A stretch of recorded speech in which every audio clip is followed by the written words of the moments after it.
We are back on the Cannabis Corner. My name is Lucas Barfield. I am a local Tacoma cannabis writer, reporter, and activist, and I am joined by my co-host, a medical cannabis grower and activist, lives down in Oregon. How you doing today, Uncle Dig? I'm doing great. It's definitely winter outside, and it is very cold down here. I don't know about how it is up there. Yeah, the weather has turned. No more outdoor growing for sure. But we're going to have a garden update later. So I wanted to remind everybody that we are having everybody send in the first time they got high stories, and they can send them in to Uncle Dig. And what is your contact info, Dig?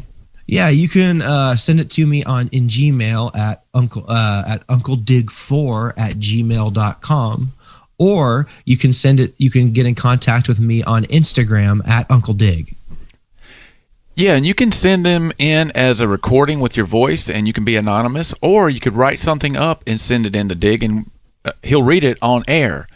And it has been a really big week in cannabis this week. My alerts have been just going crazy, Dig, with the news that the UN voted to basically deschedule cannabis and lower it down to a lower schedule from Schedule 4 to Schedule 1. Now, of course, the United States said they didn't want to take it completely off the schedule, but they did say that CBD should not be under international law anymore. So that is really going to be a big news for hemp growers out there. Yeah, it might actually be good for Mitch McConnell's home state of Kentucky. He should get with the program for the MORE Act, which we're going to talk about a little bit later. Yeah, and there are a lot of hemp growers in Kentucky and Oregon too. And hemp was pretty much illegal growing it up until the 2018 Farm Act. I mean, there were people growing it around, but I believe you had to have some kind of special license, and it was really, really highly regulated and hard to grow hemp in the United States. Most of the hemp was outsourced to Eastern Europe for many years after the Marijuana Tax Act, but all that is changing. And one of the big things that changed this week, like Dig just mentioned, was the MORE Act passed in the House of Representatives. And MORE stands for the Marijuana Opportunity Reinvestment and Expungement Act. And this is a really good step in cannabis legalization, although, as we all know, it's going to hit the Senate and kind of just sit there. But it does send a message out there that a lot of people in Congress and a lot of citizens are behind legalizing cannabis or decriminalizing cannabis. And that's really good news, Dig. Yeah, it is. And if we could, I'd like to talk about the MORE Act for a little more detail, not super detailed. Yeah, let's do it. A little more detailed. There's some things I like about it, and there's things that I don't like about it. And I think that even if this doesn't pass, this is going to be the blueprint. So this is what we're going to be dealing with. So it would behoove everyone in the cannabis scene who has something called a cannabis adjacent business, which this bill outlines, and some other stuff, might want to know what's in here. So how the federal regulations are going to change the way they do business or get them in trouble for the way they do business. Yeah, give us a couple high points. All right, some of the good things about the bill, they're legally changing the name federally from marijuana to cannabis. So this should be the last Marijuana Act. It makes small business administration loans and services available to entities that are cannabis-related legitimate businesses or service providers. It prohibits the denial of federal public benefits to a person on the basis of certain cannabis-related conduct or convictions. There's a personal use exemption from taxation, including home producers. It changes the way that the Small Business Administration views cannabis businesses, specifically related to veteran-owned businesses, which is something the federal government tries to encourage through a little bit of social engineering, through regulation on how those businesses specifically are taxed, and some other small advantages to having a veteran-owned business. So it's all very exciting. It limits the way the federal government can discriminate against prior cannabis users. For instance, cannabis will no longer be a denial factor in security clearances if this were to pass. Oh, so nice. Those are all very good things. Yeah, one of the things that I saw down at the very bottom of the list there on the page of things that it did was they are actually going to make a board or a commission to look at federal legalization across the board. So it sounds like it's one of these things where they're kind of trying to get set up to say, okay, now we're going to totally legalize it. And legalize it, the difference between that and decriminalization is, and when it's legalized, that's when the banks can get involved a little more, and Wall Street will be getting involved a little more. So there's a little bit of a difference there with the terminology, but there is a Marijuana Justice Act in the Senate. So it's not like the Senate hasn't taken up these issues before. So I'm thinking they're going to maybe start putting these two things together and working something out, because Mitch McConnell has to know that cannabis is coming. Well, he might just want to go ahead and turn to dust in a country where it's still federally illegal. And that kind of brings us up to some of the things that the MORE Act doesn't really address, nor maybe should it.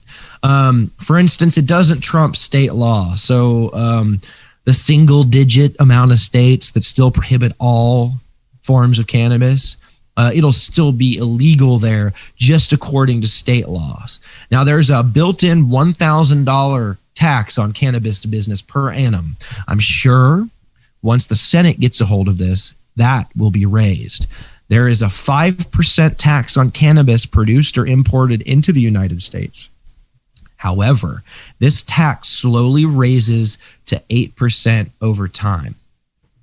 Now, there's also a provision in here that specifically continues federal employee drug testing. So if the MORE Act were to pass and was signed by the president, federal employees, federal troops, law enforcement would still be subject to drug testing, which is a bad thing.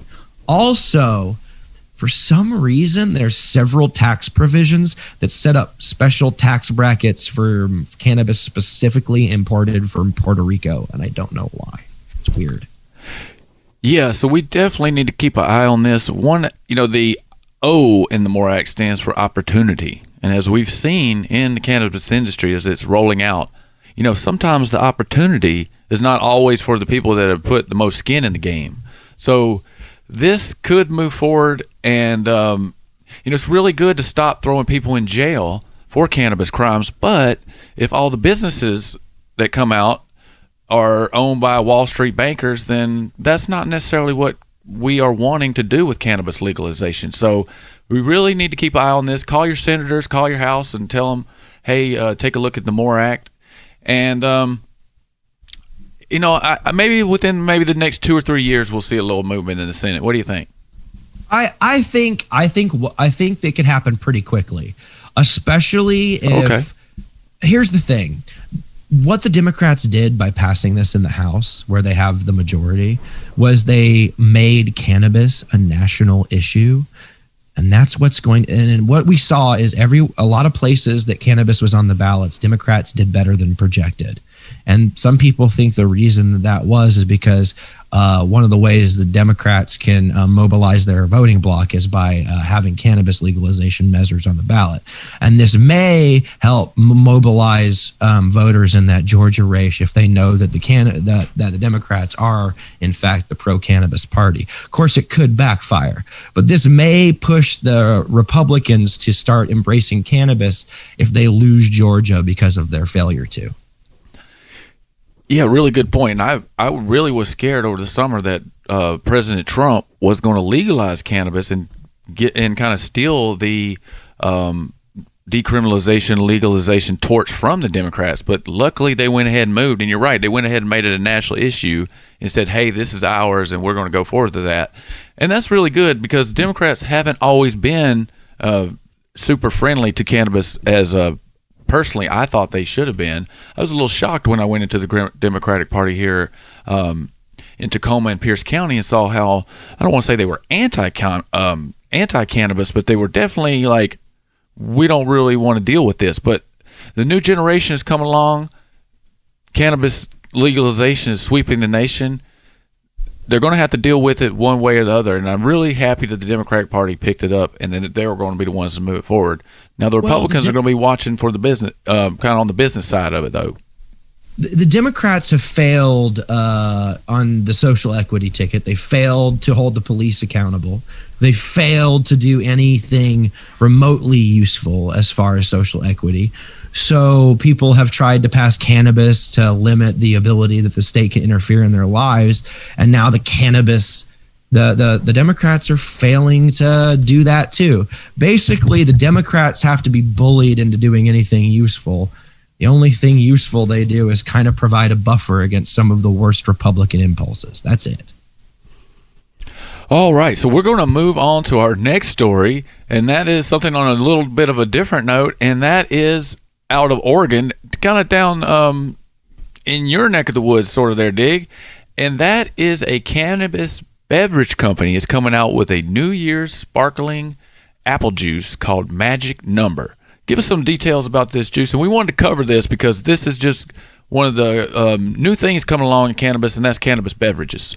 So this is kind of really cool. Now, this company was started in Bend. It's in Bend, Oregon, which is kind of smack dab kind of in the center of the state. It's kind of like a outdoorsy destination, kind of like a lot of Oregon is. And this guy apparently started making beverages in his garage in 2015. Now he has a company, and they figured out how to make water-soluble tinctures. And so now they're making this like cannabis sparkling apple juice that it's going to be limited to an 850 bottle run because I imagine it's pretty intensive to manufacture. But it's gonna be available in 100 Oregon dispensaries. Just prior to the 2020 holiday season, it's going to go for $36. And this is just kind of showing that like there's going to be so many different ways to imbibe or enjoy cannabis in the future that if you're not comfortable with smoking, or if you're not even comfortable with traditional edibles and you just want to drink your cannabis, eventually you probably will be able to, because if anything tells us, the more people that are able to manufacture this, the price is going to go down.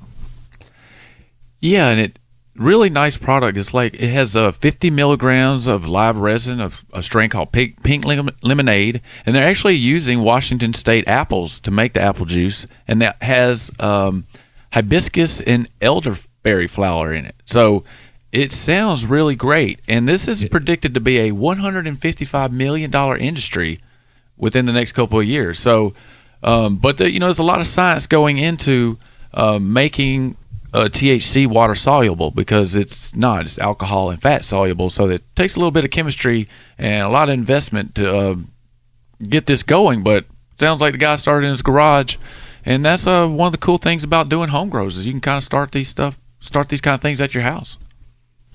Yeah, it's very neat to hear these stories. I think as the market matures, they'll become less and less common.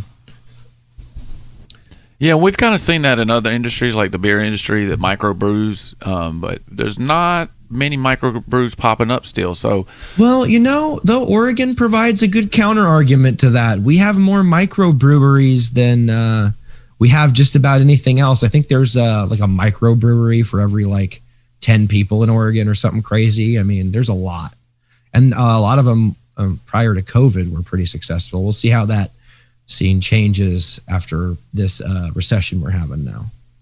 Yeah, and some states like Massachusetts have kind of craft cannabis microbrew cannabis licenses. So it would be nice to see more of those over here on the West Coast. For sure. So speaking of the West Coast, or this would be the Southwest, is we're going to move on to Arizona. And as we've talked about, Arizona legalized cannabis recently in the last election. It was their second attempt. They already had medical cannabis for a while, and I'm going to reach out to somebody and get them on the air to talk about the Arizona cannabis legalization, because there's been some little bit of strife between the recreational and the medical system, even before the recreational passed. But now a disturbing thing is starting to happen that we have seen in other states, and that is they put in the law that local jurisdictions could opt out of having cannabis businesses within their county or their cities. And this is not a good idea at all, Dig. No. And so, of course, once they got this underway, some cities did decide to go ahead and limit new places opening for recreational cannabis. And those cities are Chandler, Gilbert, and Mesa, Arizona. Now it seems that local law enforcement seems to be driving the opposition. Yeah, and it's really strange. It's really problematic. Like here in Washington, we had the same thing, and I believe local law enforcement drove it here too. Like Lakewood, it was the first city, and they came out like the day of, and were like, "No, we are not having legal cannabis stores." And so law enforcement is driving some of this stuff. And then all over the state of Washington, there's like cannabis deserts, I guess I call them, and it's in California too. There are some in Colorado. I believe you said down in Oregon they don't give local municipalities a choice. So what they did is they'll sometimes allow a local municipality to levy an additional onerous local tax, but I even think that went away. But there were some attempts to do this, and basically the only thing that local municipalities seem to be and have been able to do in the courts and make stick is banning outdoor growing within city limits, which I still don't agree with, but it's night and day from what they're doing in Arizona. And I just like to say something about law enforcement's opposition to cannabis. Law enforcement's opposition to cannabis isn't based on principle. It's based on guilt. They know that they've been wrong victimizing the cannabis community all this time. And if people are allowed to see that cannabis is no big deal, everyone will know that the cops are lying and the cops are bad. That's why the cops oppose cannabis legalization.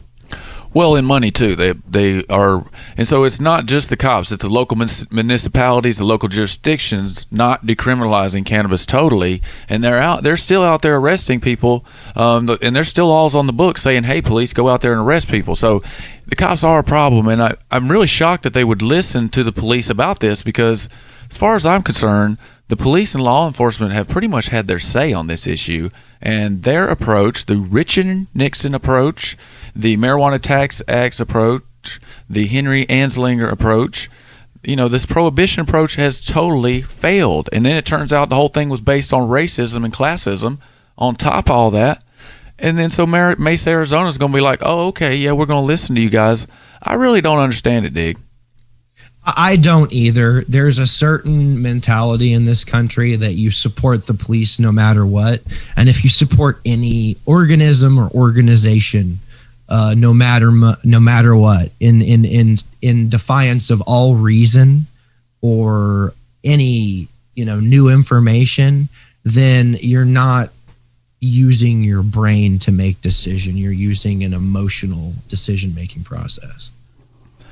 And so now we're going to move on to actually some good cannabis policy. And it doesn't sound like they probably listened to law enforcement in this case, or maybe they were. Over in San Francisco, they decided to ban tobacco use inside apartments, but they didn't ban cannabis use. And I think if you ban cannabis use in apartments in San Francisco, that would be just a big problem, because people would just be out on the corner or walking around smoking their joints out all over the town. I mean, so it's kind of a personal use issue like alcohol. So good job, San Francisco. Yeah, and I think that some of the San Francisco city leadership brought up an interesting point when they were talking about making this. Cigarettes are legal. You can smoke cigarettes outside. You're supposed to enjoy cannabis in the privacy of your own home. You can't do that if you're in a rental apartment. So this protects San Franciscans' ability to consume cannabis in a way that their ability to consume wasn't protected before. Because before they could get into trouble and even get evicted for smoking inside, cannabis inside, and now they can't. So this actually protects people's ability to enjoy their rights to cannabis in the privacy of their own home. So it makes the California law feasible.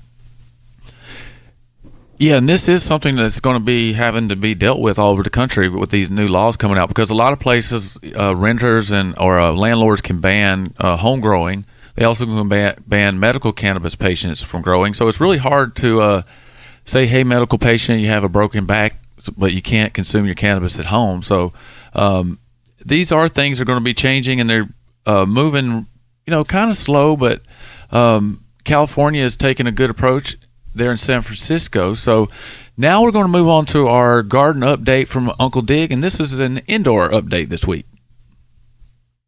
Hi guys, it's Uncle Dig with a garden update. After my last grow turned 100% male, I decided to purchase some seeds. While I got a hold of those, I planted a couple of Jaeger bag seeds and one popped. I have been vegging that plant out as a Christmas tree, i.e. I will not be topping or training, just some light pruning here and there. It is just the beginning of week 6, and I just flipped to 12-12 light cycle a couple days ago, so I am anxiously awaiting some female flowers. Cross your fingers. This plant had a mild calcium deficiency in veg that I seem to have gotten a handle on. The indoor plants seem to need more fertilizer than the outdoor plants I have grown. I have also started a black domina seed in my germination station. My germination station consists of an old arrow garden that I got for my wife years ago that I found in the garage. I took the hydroponic base off and constructed a wooden platform that I then placed my pots on, and I veg my seeds under the fluorescent lights. I hope to have another tent at some point, but I probably won't be able to purchase one anytime soon. You could improvise your grow equipment until you get better indoor equipment as well, with mixed results like mine. However, there is no substitute for the sun. If you want to grow outdoors, you can sometimes germinate under fluorescent lights and then harden off the plants to daylight when it is warm enough. If you only want to grow outdoors, this equipment can help you get a jump on the outdoor season, but it's completely unnecessary if you just want to get one big harvest a year. I have also begun mixing compost to sit over the winter and hopefully grow in this coming summer. I put my old dirt in a pile on a plastic sheet. Next, I plan on adding a little leaf litter and used chicken bedding. I will wrap that up like a giant stinky burrito and then unroll, add water, and then remix periodically. Let's hope this works. That's it for my garden update. Let's overgrow the world. All right, and we are back. Thanks for that great garden update, Dig, and that really kind of brings up a point that John's your update there brings up something that we talked about on this show, and John Kingsbury talks about a lot, and that is that cannabis gives you the opportunity to just do all kind of fun stuff and learn lots of new stuff. You're taking apart a hydroponic thing you were gifted and putting a new wooden stand on it and building stuff and working on things. So cannabis growing at home can be just a whole lot of fun. Yeah, it can be. And if you don't have a lot of money, there's ways that you can, save on some of your initial setup. You can germinate under fluorescent lights, for example, like I talked about. A lot of growers start out buying new soil every time they grow. And now I'm trying to get away from that. And I'm trying to compost and reuse at least my outdoor soil. And I'm going to be composting my indoor soil into that outdoor mix as well. I use a lot of soil. I've been growing in 30-gallon smart pots outdoors, so that's a lot of dirt to just repurpose every year. Yeah, and that brings up a good point, something I wanted to mention. If you are growing indoors, never bring in your outdoor composted dirt and try to use it indoors. You will end up with a disaster. That was going to bring in bugs, fungus, and all kinds of stuff. You're going to have issues. So when you don't grow want the outdoor ecosystem in your indoor ecosystem, no. I would also caution people against bringing plants back inside from outdoors. I would say if you bring a plant outside from your indoor grow, it should finish outside.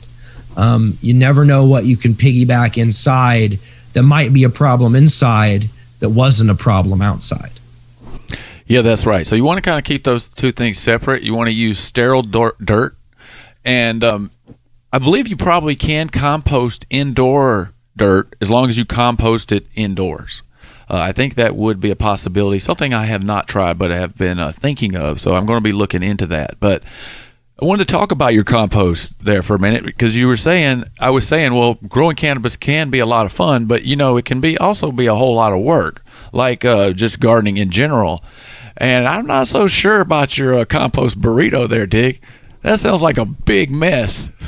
Well, actually, right now, so nothing's breaking down yet. It's just piled in. But what I didn't explain is that it's in a bit of a recess. So okay, yeah. So, and I'm going to actually dig a little bit more to make it recessed a little bit more, so that the plastic's just there to keep any seeds from the desert plants that are in my front part of my property from getting in there because I don't want like goat's head growing out of my pots for lack of a better word. I don't want I don't want other plants to get in there. That's why I'm using plastic to cover it. So I'm hoping it'll work, and I'll let you know if I have like a horrible like compost tea runoff problem and I can't contain the liquid. But so far, it's been working fine. This is my first attempt at a compost pit, so there may be some adaptation over the following winters. Well, even if it runs off, it's running off and fertilizing other plants around. So you can't go wrong with compost or compost tea. But it just sounds like maybe when you open it, but the recess there sounds like should be a really good place there in your yard. And I am definitely going to be looking forward this year to your spring garden update when we get back around to the spring, which, by the way, folks, is just right around the corner. We are just hitting winter, but I feel like spring is almost upon us. Well, yeah, and I haven't even finished mixing my compost yet, so I'm starting to get that weird winter anxiety where it seems like there's not a lot to do in the garden, but really there's quite a bit. We got to prep our dirt if we're composting. You've got to add, whatever you're adding to your compost mix so it can cook over the winter. You may have to clear out some old brush, clear out any brush that may be banker plants for pests. All this stuff is stuff that I'm always finding myself doing over the winter or regretting not doing it in the summer. All right, sounds good. So we are going to get out of here with It's a Bus segment. And this week we're going to be right here in the United States, and we're going over to Connecticut. And two men from Virginia decided to go big time, and they got busted with 1,700 pounds of cannabis, Dig. Yeah, it looks like they were when they got stopped. They were transporting this amount of cannabis in a U-Haul truck, and I think one of the reasons that they got in trouble was that they were using a storage facility as an illegal pot distribution hub. And a lot of times when you run these businesses behind fronts like this, someone just notices something amiss and they call the cops, and then this stuff like this happens. It sounds like they had a very large operation. Yeah, 1,700 pounds is over $5 million street value and all that. So the war on drugs is still going on out there.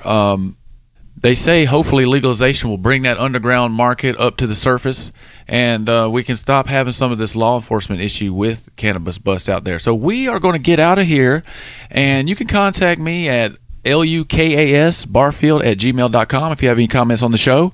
And how can people contact you, Dig, to send in their first time getting high stories or subscribe to your Instagram?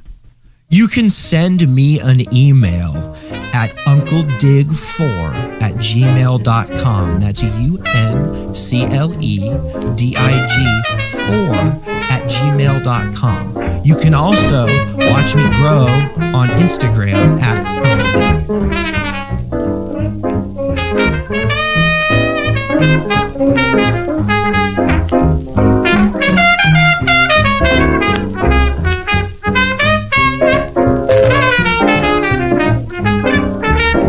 This is Cannabis Corner, hosted by Lukas Barfield. If you would like to get in contact with your host, he is on Twitter at MJIsMedicine. Your musical selection is The Happy Monster by Chubby Jackson and his orchestra, recorded on 78 in 1947. You can find this music and much more at the Great 78 Project, an archive of historical music recordings at great78.archive.org. You are listening to 101.9 KTAH, Radio Tacoma.